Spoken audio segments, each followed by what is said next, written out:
Fala, meu lindo!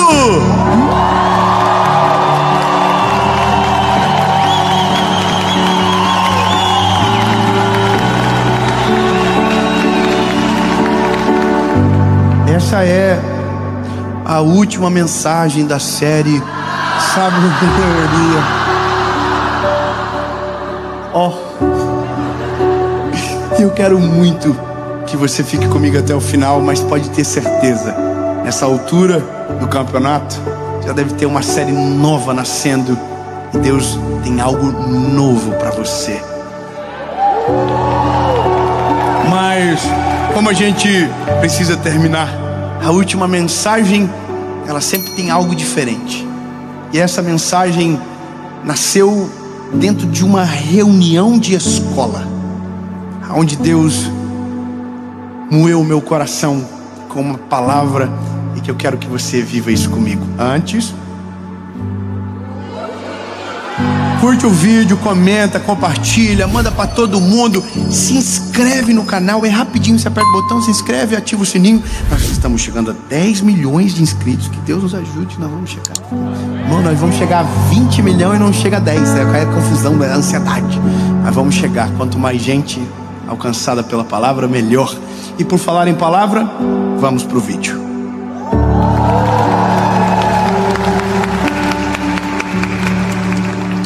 Atos, capítulo 3. Pedro e João estavam subindo juntos ao templo na hora da oração. Estava sendo carregado um homem coxo desde o ventre de sua mãe, o qual diariamente colocava-se à porta do templo, chamada Formosa, para pedir esmolas aos que passavam. Interessante falar sobre paciência usando um milagre, mas você vai entender. Eu não sei qual é a melhor forma de começar de verdade. Se eu conto o milagre ou conto o porquê falar sobre esse milagre quando se trata de paciência. Talvez seja interessante, ou melhor, a gente falar como nasceu. Não. Será? Bom, não sei você, mas paciência é uma coisa difícil. É um pouco extinta da nossa geração, porque a gente foi perdendo à medida que o mundo ficou tudo muito rápido. Internet e tudo isso que você já sabe, que deixou a gente muito acelerado. Áudio, 2 vezes. 5 minutos, ouve em 2,5. Isso é uma bênção de Deus. E a gente aprendeu a fazer o nosso cérebro ouvir em 2 vezes. E se inventarem 4, a gente vai dar conta. Porque a gente está sem paciência, não é verdade? O problema é que a ausência de paciência faz a gente tomar decisões e agir de um jeito que, de uma certa forma, tira o amor da receita. A ausência de paciência me faz colocar uma velocidade no outro que às vezes não em eu estou apto ainda. Mas olha, vamos pela palavra que é melhor. Atos 3 conta uma história, que é a história de Pedro e João, que acabaram de viver o maior fenômeno do Novo Testamento.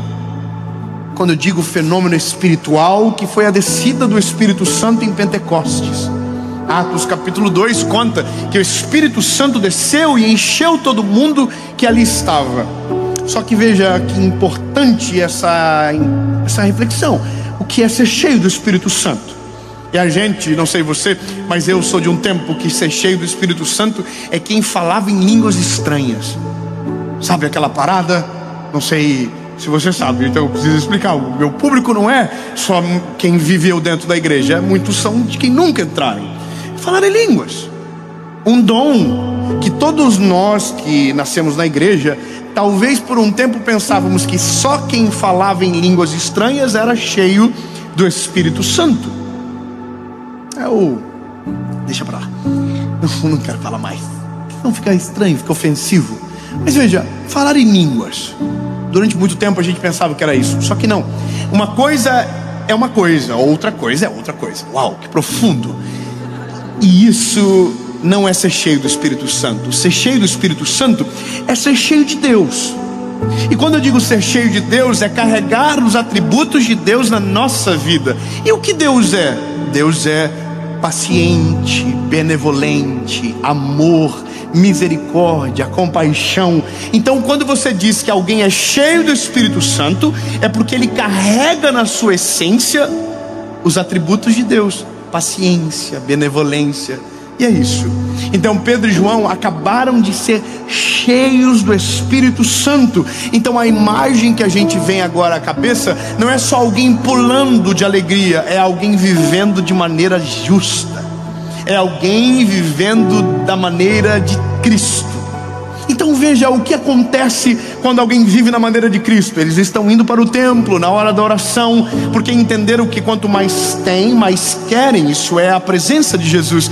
Quanto mais a gente o conhece, mais a gente o deseja. Então eles estão indo para o templo na hora da oração, ponto. Agora, quando eles estão chegando, eles encontram um paralítico. Na verdade não é um paralítico, é um coxo. O paralítico não anda, o coxo anda, mas tem dificuldade. É alguém manco.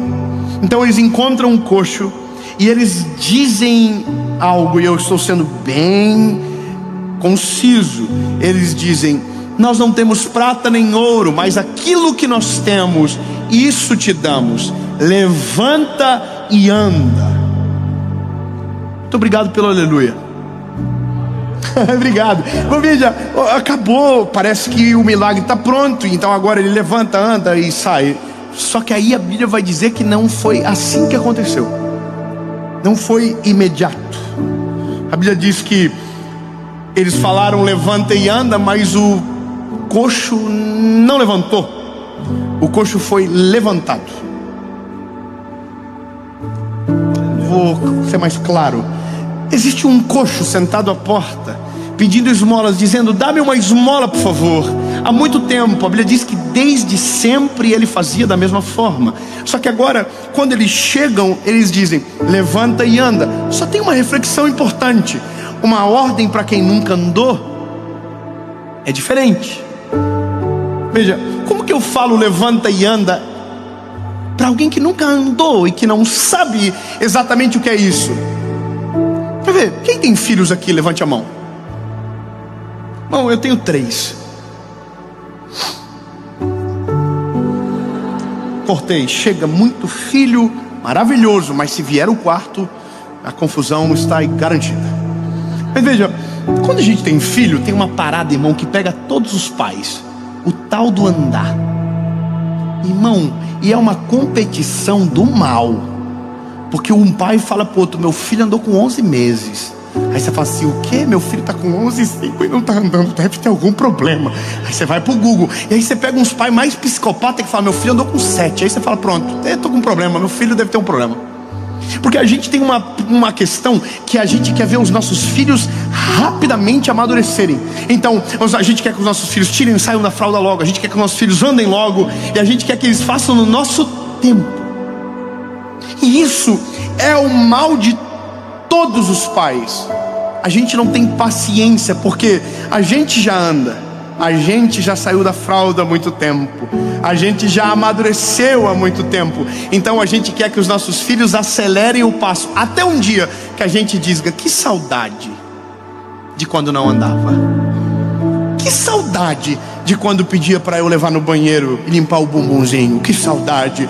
Então a gente acelera tanto que um dia descobre que fez errado e que deveria ter sido mais respeitoso.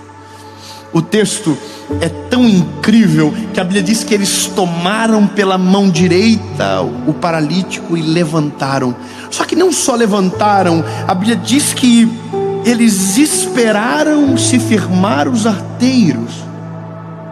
Ou seja, levantaram e ficaram segurando, apoiando o coxo até que ele conseguisse firmar os pés e andar. Lindo. Sabe quando um milagre desse ia acontecer no nosso tempo? Nunca. A gente é muito mais afeito à esmola que jogamos pelo vidro do que parar de verdade para ajudar e ver até andar a pessoa não desgrudar dela. E esse é quem nós somos. E aqui mora o detalhe: ou somos cheios do Espírito Santo e transbordamos do amor, da paciência, da benevolência do Eterno, ou somos somente seres humanos que não temos paciência com ninguém e assim somos com nós mesmos também. Isso é a gente. Se não tivermos o Espírito Santo, não temos paciência, nos falta misericórdia. Pelo contrário, a gente sempre tem uma palavra de juízo sobre o outro. A gente se sente superior, a gente fala mal, a gente reclama, a gente amaldiçoa, a gente não tem paciência com os outros. E aí, lindo, eu vou te dizer por que nasceu isso no meu coração. Eu e a minha esposa fomos chamados para ir no colégio do meu filho. E minha mãe viveu isso a vida toda comigo. Cansei de só vem com acompanhado dos pais. Nossa, irmão, eu fui isso com 17 anos, estava profissional já. Estava no ensino médio, um marmanjo, minha mãe sentada na secretaria e eu entrando com cara de glúteo na sala para pedir perdão para a professora. Aí eu fui pela primeira vez para uma reunião sobre um dos meus filhos. Sentei na reunião. Na verdade, começou um dia antes da reunião. Um dia antes da reunião, um professor me abordou e falou: precisamos falar sobre ele. E aí ele falou: vamos marcar uma reunião. Eu, como não tenho paciência, falei: me fala agora, me dá um release, por favor, alguma coisa, senão eu vou morrer, eu não consigo nem dormir. E aí o professor falou para mim: não, é porque ele está com um pouquinho de déficit de aprendizagem. Ele não está prestando atenção, ou às vezes presta e parece que não capta. E eu estou ouvindo.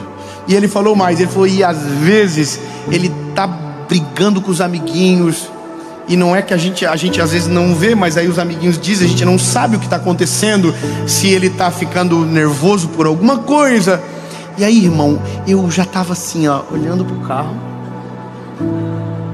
vendo ele lá, e ele já mudou o semblantezinho dele na hora. E aí no dia não foi só de um, foi de dois, irmão. Os dois estavam com a pá virada no dia. Veio reclamação do outro também.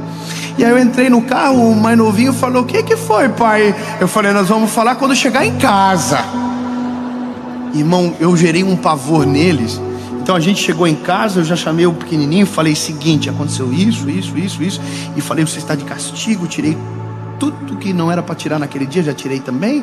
E aí chamei o outro mais velho e falei: isso, aquilo. Tirei o iPad, ninguém vai ter mais tela agora durante o dia. Acabou o desenho, acabou tudo. Irmão, e aí fui para a reunião no outro dia.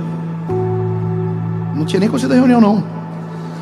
E aí eu cheguei na reunião, e aí tinha uma mulher muito preparada, que começou a contar o que estava acontecendo. E aí, irmão, eu estava assim, ó, preciso falar o que eu fiz. Mas daí eu pensei: não vou falar o que eu fiz, vou falar o que eu vou fazer. Pegou? Aí, irmão, ela contou tudo, eu falei: eu sei o que eu vou fazer. E aí comecei a falar o que eu fiz, dizendo que ia fazer, entendeu? E aí, irmão, ela só fez assim, ó: não faz isso não.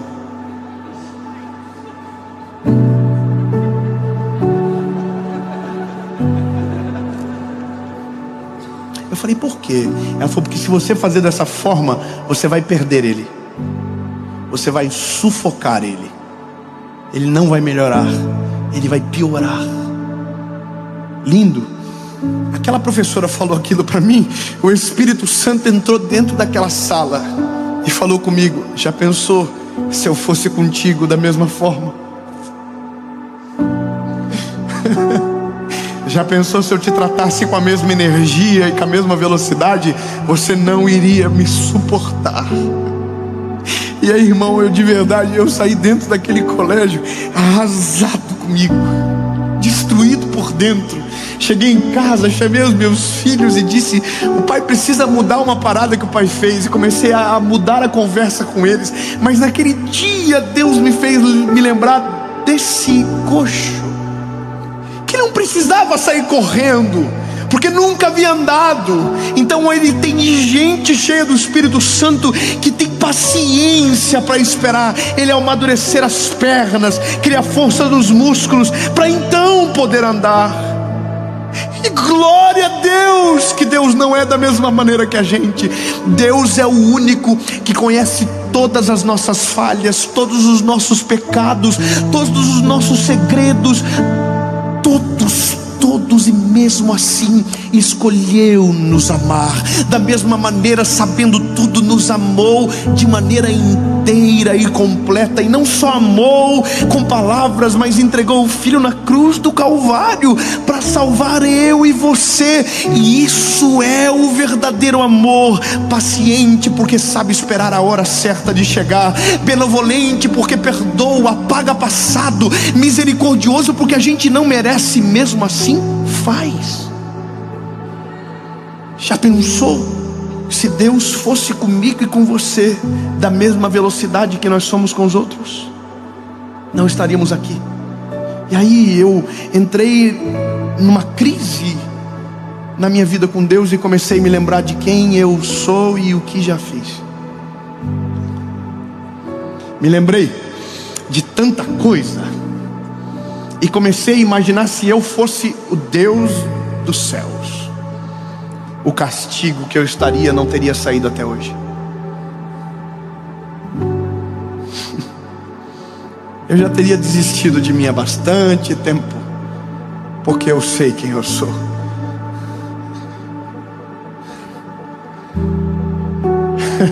Sabe o que eu descobri naquele dia? Que o déficit de aprendizagem do João tinha a ver comigo, não tinha a ver com ele, tinha a ver comigo. Eu conversei com ele de um jeito que não tinha nunca conversado. E falei: filho, o que acontece com você? E ele me lembrou o dia que eu tentei fazer ele aprender matemática da mesma maneira que eu aprendi. E aí eu entendi, lindo, que o meu filho ele estava daquele jeitinho por conta minha. Deus sabe como agir comigo, com você. Se ele for da mesma energia que você é, ele te perde. E Deus não perde ninguém. Deus é amoroso, misericordioso. E eu sei que isso tem um grande risco de falar para você, de você ficar folgado. Mas lindo, eu vou ser claro com você. A paciência de Deus não é para te dar o direito de atrasar, mas é para que você cresça sem medo do Pai. A paciência de Deus não é aquilo que te dá o direito de fazer do jeito que você quer e Ele vai ficar esperando do jeito que Ele está. Não, não, não, não. A paciência de Deus é aquele que dá o tempo para você crescer, amadurecer e florescer, sem interromper as etapas e sem te fazer acelerar antes do tempo, sem te fazer andar antes de te deixar cair, para aprender a suportar as quedas. O Deus que a gente serve é paciente para respeitar todos os nossos processos. Lindo, eu sou o que sou hoje porque sou o acúmulo de histórias que Deus me deixou viver. Deus me deixou cair, Deus me deixou deslizar, Deus me deixou perder, Deus me deixou decidir errado. Deus foi paciente. Então eu sou o acúmulo das histórias que carrego. Se Deus não deixasse, seria superficial, não teria estrutura para suportar algumas coisas. Então Deus exerce paciência, deixa a gente suportar a crise das nossas escolhas, para nos ter mais forte e caminhando com saúde. A gente perde a noção do que Deus é, porque não somos o reflexo do Pai que Ele é. E esse é o problema nosso. A palavra Pai, ela é confusa, porque todos nós tivemos um tipo de paternidade diferente. Uns, os pais foram mais presentes, outros mais ausentes, uns mais violentos, outros mais calmos, mas todos nós tivemos pais que foram falhos.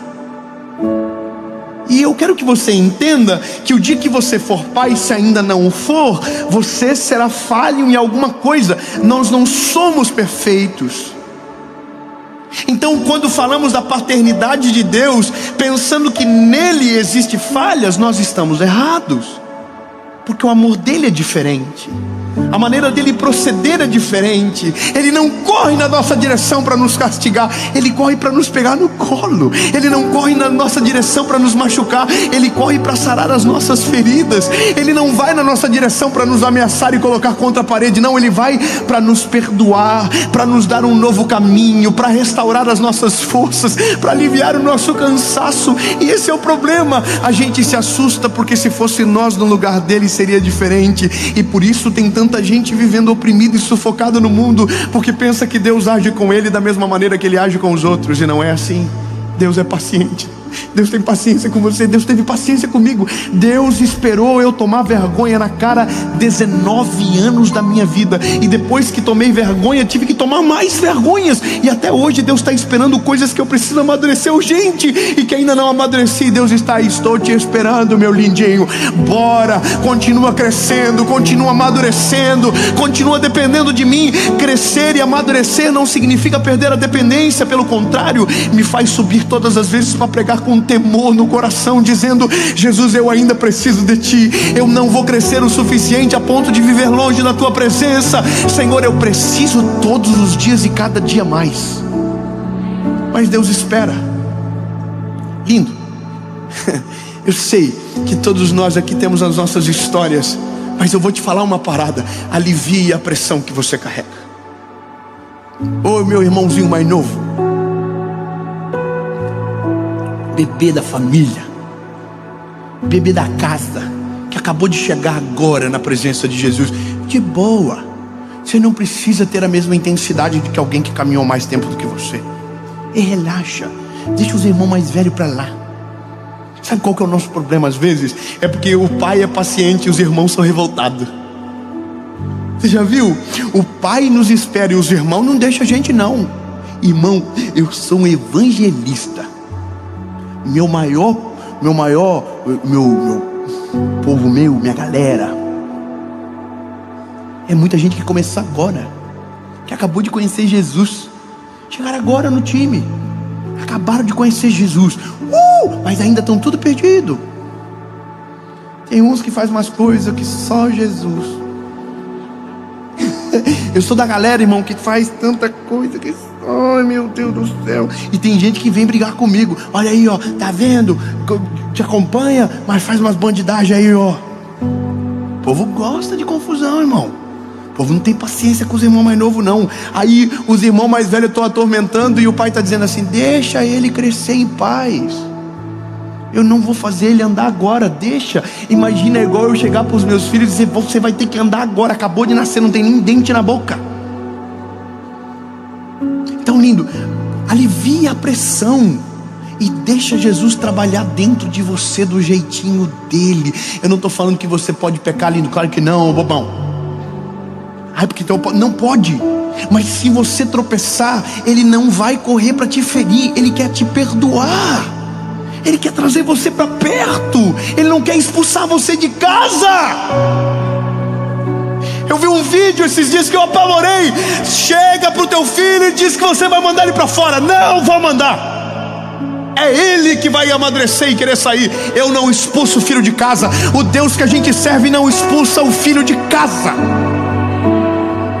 Sabe qual é a loucura? Ah, porque vai ficar velho e não vai sair. Não, não, não, não, irmão. Quem amadurece com saúde vai embora sozinho. Na presença de Deus é diferente. Não é que vai embora, fica para sempre com o Pai, mas consegue construir a sua vida em sabedoria e com decisões firmes e posicionadas na essência que Deus deu.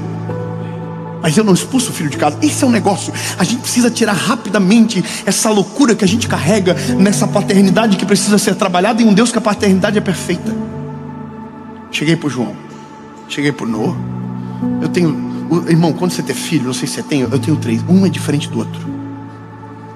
Um é um jeitinho diferente do outro. Se eu for pesado com um, é diferente. Eu não sei nem explicar, irmão, porque a gente, quando é pai, engole tudo aquilo que a gente falou dos outros. É incrível. Ai, meu filho não vai chorar. Coitado de você. Ai, meu filho não vai fazer pedido. Coitado. Oh, coitado. Tudo que a gente fala do filho dos outros, irmão, a gente vai engolir em seco. Confia. Hashtag confia. E aí, um dia você descobre que cada filho tem o seu tempo, que cada um cresce de um jeito. Lindo, você é igual e Deus é perfeito para saber disso tudo. Meu lindo, talvez você está casado com uma mulher, ou minha linda, você casou com um homem que acabou de conhecer Jesus. Não exija dele a mesma velocidade de amadurecimento seu. Ô irmão, não seja o irmão mais velho de alguém que fica atormentando a vida do outro. Deixa ele crescer com maturidade e sabedoria. Deixa ele crescer com calma. Não tenta expor ele a perigo antes da hora. Não tente colocá-lo à prova antes do tempo. Deixa ele crescer em paz.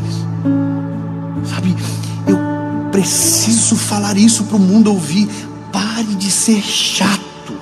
Você não foi autorizado para mandar no teu irmão.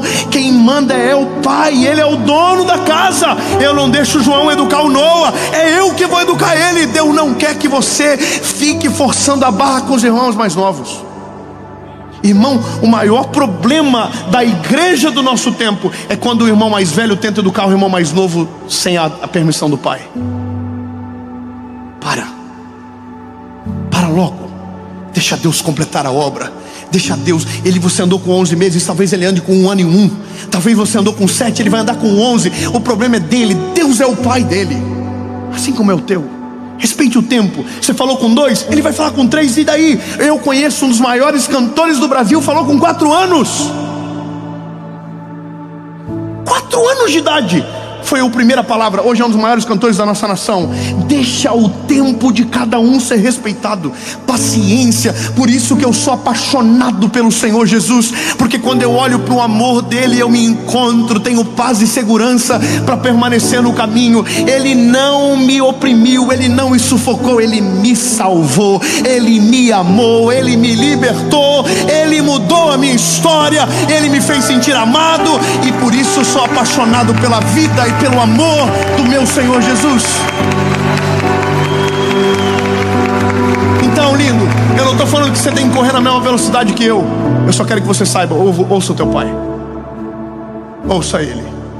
A melhor coisa da vida é quando a gente ouve ele. Bem melhor. Ouça ele. Lindo, fica tranquilo, o Senhor vai fazer algo lindo na tua vida. Ei, relaxa. Jesus conhece a gente, bonitinho, tudo, amor. Eu não sei porque gostou de nós. Meu Deus, você é ruim, irmão. Você é ruim, hein? Você é ruim. Eu, sangue de Jesus. Se você fosse se contratar, você não se contratava. Eu jamais, irmão, eu sei o problema que eu sou. Jesus não só chamou a nós, mostrou amor dando a vida do Filho na cruz.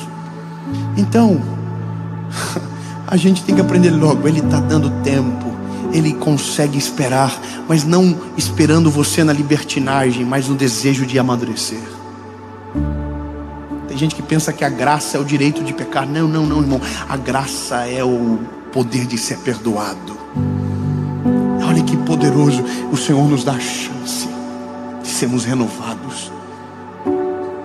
Chamei o João, falei: filho, desculpa o pai. O pai quer te pedir perdão, porque o pai, quando tinha a tua idade, teve o mesmo problema. Aí ele falou para mim: o pai? Eu falei: aham. E os filhos? O pai foi igual a você. Sabe por que Jesus veio para o mundo e morreu na cruz no nosso lugar e viveu a nossa vida?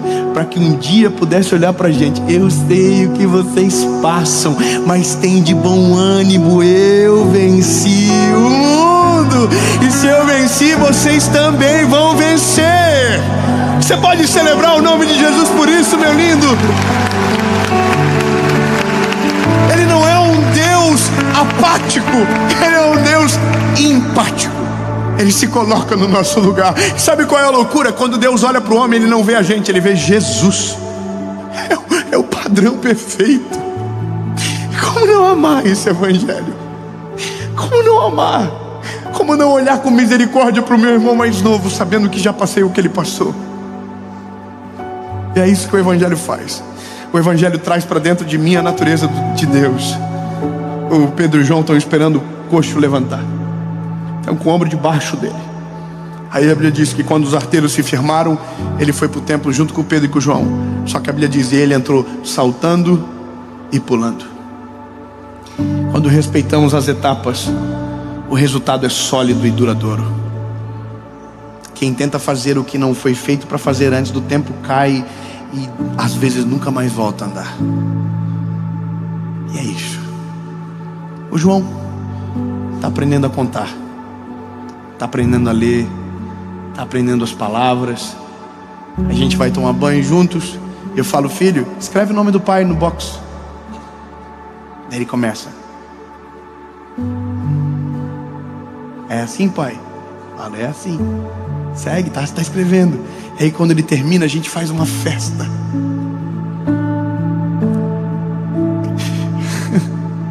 E aí eu fico imaginando o Senhor comigo, Deus comigo e com você.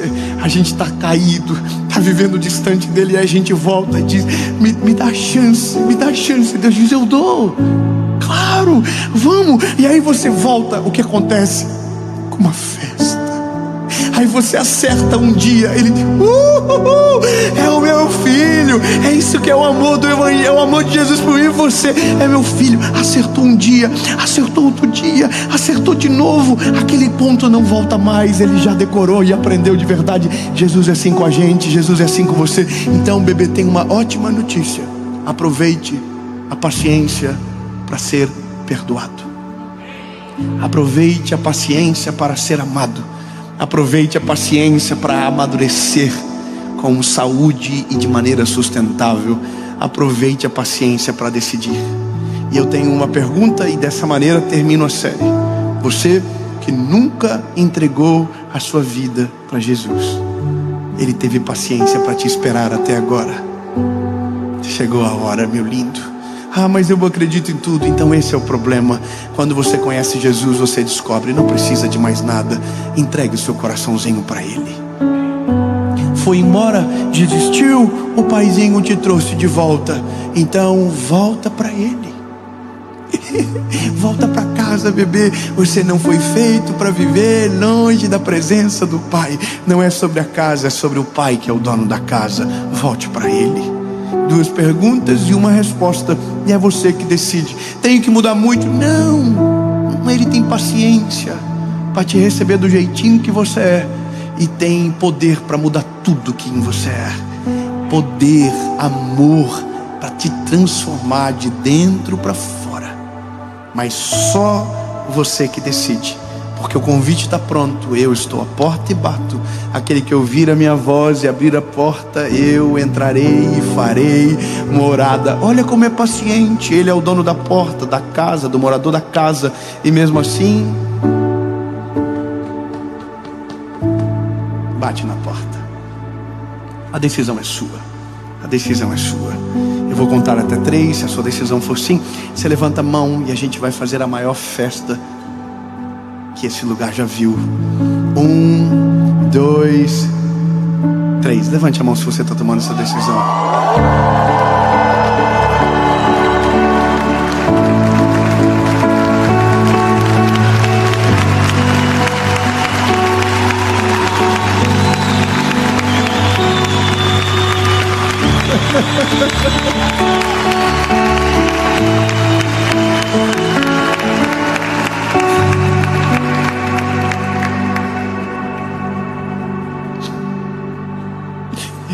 Por que tantas mãos se levantam?